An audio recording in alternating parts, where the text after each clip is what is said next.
Hi, I'm Alex. This is Flo, and this is ProductionPro. So once upon a time, I was working with a director named Stephen Daldry on a film called Extremely Loud and Incredibly Close. Way before we were greenlit by Warner Brothers, we were sitting at his kitchen table working on a scene in the script. And we realized when we're developing a film, we don't actually have a way to see what we're making until it's already done. That's why we created ProductionPro.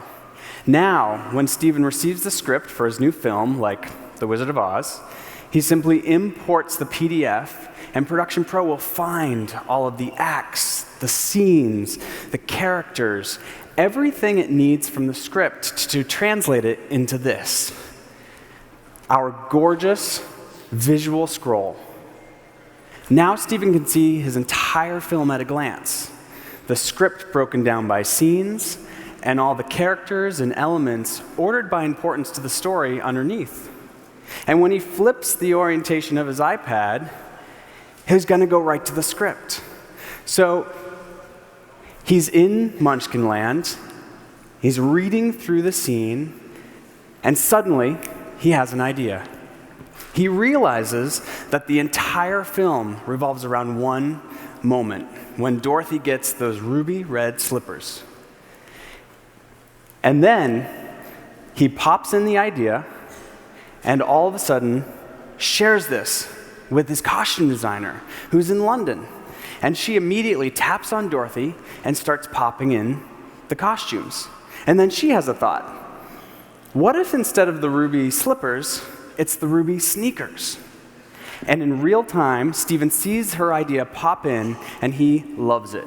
He loves it so much, in fact, that he changes the concept for the entire scene. And now his locations manager, who's currently working on locations in Kansas, has to switch gears and start finding locations in Brooklyn to match these ruby slippers. If this seems like a really crazy situation, it's because it is. Information is the only currency on a film set. And every day, everyone is desperately chasing the current idea. We're all painting a portion of the same picture. This is a little bit like Slack for the entertainment world, but instead of chat, we use the structure of the story. And of course, this isn't Stephen's only story.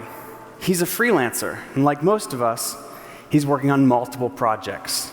And so for the first time, he has all of his films in one place. But I bet you're guessing where we're going with this. This isn't just for film professionals. Story is at the core of every production. Film, theater, television, ads, webisodes, live events. We are simplifying the collaborative creative process, and that is universal. So universal that it works for both amateurs and professionals. We are so excited to be launching the first version of our iPad app here today. We are ProductionPro, and we're about to revolutionize the way we create what the world watches. Thank you.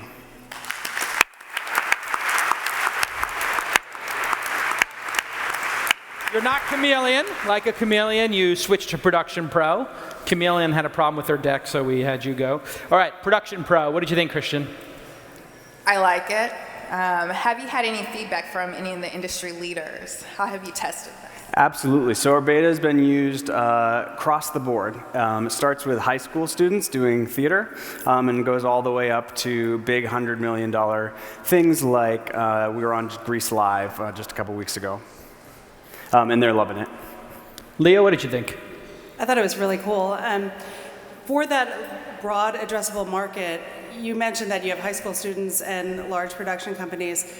It's really hard to create a tool that's really powerful for both of those audience. Where do you think you're going to focus mostly? On the high end or for the amateurs? So right now we're seeing great stuff on both ends, but we're focusing actually on the freelancer. So we scale from freelancer premium accounts starting at $10 a month all the way to business for the studios that are seeing a lot of their freelancers use it. But we're focused on the freelancers, and we find that those people actually need kind of the same thing. They just need to see the story. So it's that simplicity.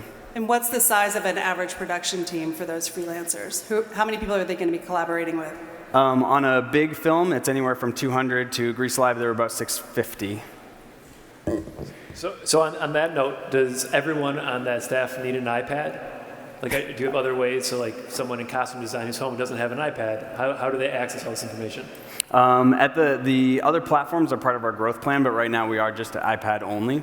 Luckily, right now, these people need to be very mobile. Most people don't carry laptops on set. They carry iPads. That's been adopted pretty widely.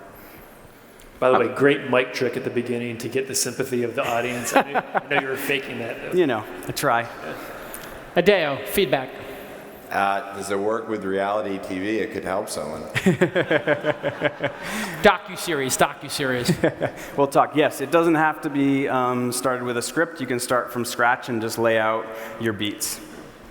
Doesn't everyone have to use this in order to get value? Like if just the location managers were using it, then how do you get value?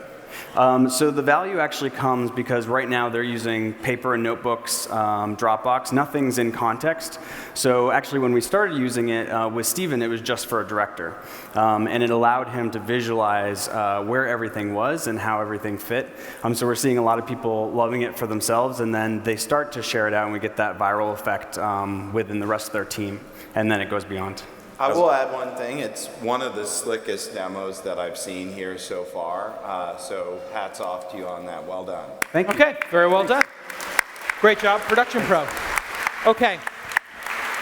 I'm now going to ask my judges to tell me their number 2 and then their number 1. Christian, give it some thought, and I want just your number 2, not your number 1 yet. We're going to do this a little dramatically. So who's got their number 2? Leah, you got your number 2? Tell me. Yeah, Production Pro. Number 2. Why? I thought it was a really interesting problem to solve. A lot of people have been trying to solve that problem for a long time, and I love the notion of empowering a collaborative team. Okay. Christian, number 2? The same. I really love collaborative tools, and the way they've designed it, it's really going to be very beneficial to a lot of different industries within the arts. Great. Adeo, who's number 2 for you? They're all really good, man. This is a tough batch. I would definitely say Take me through your... Nazar, and comparably, though he could be number 1 too, because bet on the racehorse or the jockey in this case, and he's won the race before. So, okay, does that make him number 2 or number 1? Number 2, because Okay. All right. Don, who's number 2? The same, comparably would be number 2. It would be Okay. number 1 if he had a business model, but Okay. number 2 for now. Jonathan. Yeah, that's a tough one. I think I think Production Pro has some really interesting. Okay. So that's 3 points for Production Pro, 2 for comparability. Second place worth 1 point. Comparably. Second place worth 1 point. Who's your number 1, Christian? Mercado. And why? You know, I really like the whole collaborative sharing economy type products, and theirs really has a unique sense as far as being very particular to not necessarily high-end but quality foods. Okay. And everyone's looking for that type of delivery service. So it's Okay. So Production Pro still in the lead, 2-way tie for a second. Leah? Mercado, number 1. Okay. So Mercado now has 4 points. Jonathan? Slightly biased. As a disclaimer, I'm a small investor in Comparably already. Okay. But I think that everyone is going to be very interested in how they stack up against everyone, and just to see the internal culture of them. So Comparably number 1. Yeah. If you've invested, they have to be your number 1. Okay. Adeo, who's number 1? Again, tough, but Quantiox, I was like, I love this idea of getting geeky with data and then putting real money behind it, so. Okay. Mercado. Okay. Mercado. And why, Don? It's a scale challenge, but if they can solve the scale challenge, there's huge money there. Okay, I think so that means, my math is correct, Mercado was in first, and then a couple people tied for second. Let's hear it for our judges, and we're going to take a quick 5-minute break.